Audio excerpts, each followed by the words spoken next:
Hello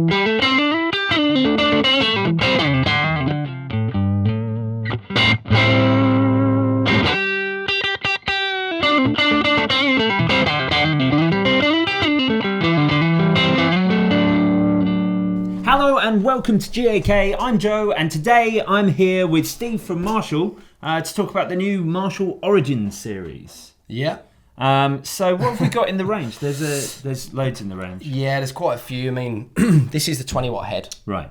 And which there's also a combo. Yeah, so there's a 20 watt head, 20 watt combo. The smallest one is a 5 watt, but that's just a combo. Uh-huh. And then there's also a 50 watt head, 50 watt combo. Cool. So that's pretty proper. Now, you'll notice that everything kind of about this Origin series is kind of in the name. They're old school. Marshall have made old school amps again, hence them being called the Origin series. But this is absolutely the type of thing everyone's been wanting Marshall to make for ages. Whilst, you know, the DSLs remain to be sort of the cornerstone of everything Marshall-y.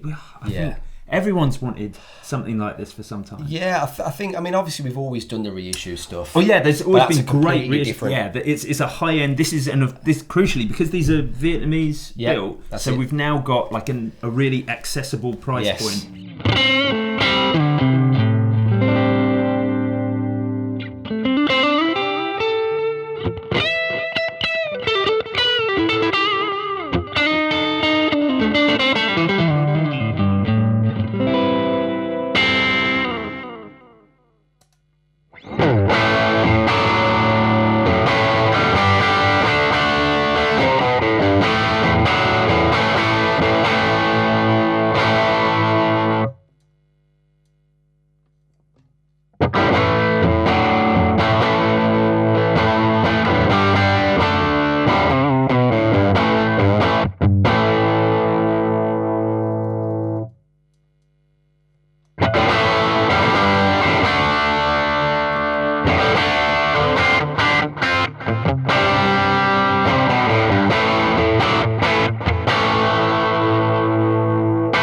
So they're super accessible. They're kind of an affordable range, and there's something for everyone. Because I guess you've got the 5 watt, which is more aimed at someone who wants to be able to drive an old school sounding Marshall amp at home.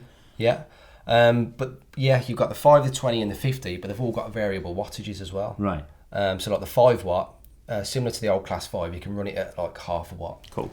Which is super cool. That's cool. This one, it's 20 watt on the full power. Uh-huh. In the mid-power setting, it goes to roughly 5 watts, and then around half a watt. I noticed that actually with the way the sort of attenuation on the front works. You're not giving exacts. It's kind of a low, mid, and high power. It's because I think that was R&D being very particular. I mean, like, I know a lot of amps do it, but whenever you have attenuation on an amp, it's never exact anyway. Of course, it's always roughly. Sure. So that was the idea, But yeah, I mean, it makes it super flexible. So whether you get the 20, you know, or the 50, actually, you can play real small, quiet venues if you need to. Just switch it down. It doesn't change the tone of the amp because it's not like the old Pento Triode, which some people love because it changes the tone. You can get a different tone when you drop it down to low power. But this is more transparent. Okay, cool. It's a voltage-based attenuation. Ah, sweet. And speaking of like controls, that varies a bit from model to model, right? Just the 5. Just the 5? So the 5's got a really basic... So what do you lose on the 5? You don't get presence? You haven't got a master volume, you haven't got presence. Okay, cool. Okay, so like the volume and the gain are kind of just the same thing. Turn it up and rock out. Yeah. Whereas in these, you've got, like I say, your master volume, you've got your presence, but all of them have got tilt. I've noticed that. I was unsure as to what the tilt did at first. You know, for someone who doesn't know the old Marshalls, it kind of works like a tone control, if you like. I noticed that. It was kind of an overall shaping of sort of dark to... Yeah, but the idea is, you know when you plug into the old Plexis, you had the high treble channel or the normal, which one gave you a very fat round tone, the other one gave you a more brighter, sharper sound. It's that. So when it's turned right down, it's a lot rounder, a lot fatter in tone. Turn it right up, it's brighter, but you get a little bit more grit out of the gain as well. That's cool. That's cool. Yeah. So you could kind of, I guess you're using that based on what guitar you're plugging into. That's more. Yeah, and you can obviously go anywhere in between as well. Awesome.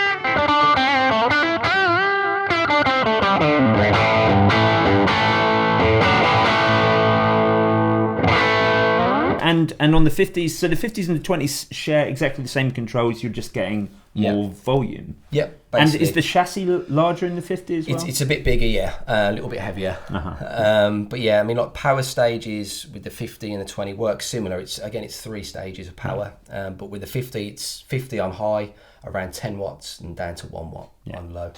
Again, super versatile. I kind of like running them on low power and cranking the gain. Cool. Because you can get that sort of power amp saturation then as well, which is super nice. And the series as a whole, are they just... Is the concept to be inspired by old Marshalls, or are they taking anything really specific from? No, it's just old school Marshall. Now, obviously, there were so many old Marshalls out there, and even within the old ranges, there was variations depending which year you got. Yeah, of course. So they didn't want to replicate a certain amp. But if you think of the old Plexis and all the J&Ps in the 70s, all those kind of amps, so it's not super high gainy, but you can get that classic rock kind of bite quite easily with these. But they're amazing with pedals, so anything you shove in front of it just sounds great. I noticed that it cleans up really well. Even I was using the 20 combo, and it just cleans up really well. So it's kind of, whilst they're, I guess, vintage inspired, they are very much aimed at like a new player, or they're certainly versatile enough to be aimed at a new player. So as our pedal boards inevitably get bigger and bigger, it's still a great platform for that. Definitely, and with the boost as well. I mean, if you got the guy who just wants a clean amp, don't be put off by it, because obviously the boost is foot switchable. Right. So with it out, it goes real nice and clean. But even with the boost in, with the gain low, it just fattens it out. It doesn't necessarily add loads of gain when the gain's turned down low. So even though it looks simple, it's super versatile.